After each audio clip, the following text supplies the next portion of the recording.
I love learning about our ancient relatives, and today new research was published on Neanderthal diets. Now, one way to work out details about ancient diets is a technique called nitrogen isotope analysis. It's basically like a chemical fingerprint and it shows you what you've been eating. The more meat you consume, the higher your nitrogen 15 signature gets. So measuring the amount of nitrogen 15 in the bone. Now, when they tested Neanderthal bones from the late Pleistocene period, that's about 11.5 to 129,000 years ago, they found something a little bit confusing. These Neanderthals had nitrogen signatures as extreme as wolves, lions, and hyenas.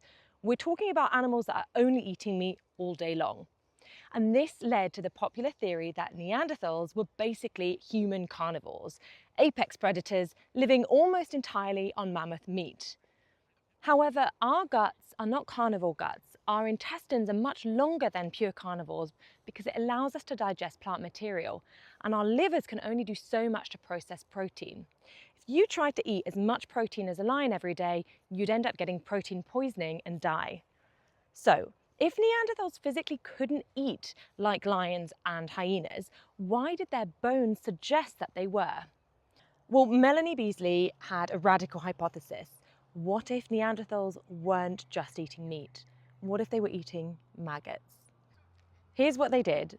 They got muscle samples from 34 donated human bodies that had been decomposing at the University of Tennessee's Forensic Anthropology Center for 2 years.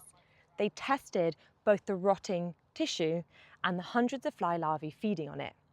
And the results showed that while the decomposing tissue had nitrogen 15 levels up to 8 parts in 1,000, the maggots had levels up to 43 parts in 1,000.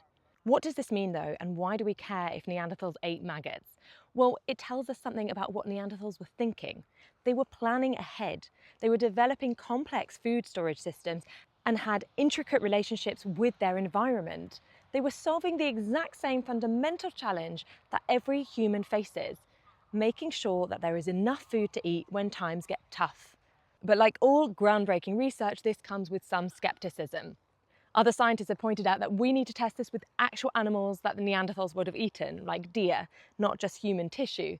And the conditions at a modern forensics lab probably don't replicate Ice Age food storage perfectly. Still, this research opens up incredible new questions about our ancestors. Were they more like us than we've ever imagined? And did they have complex cultural practices around food preparation that we're only now beginning to understand?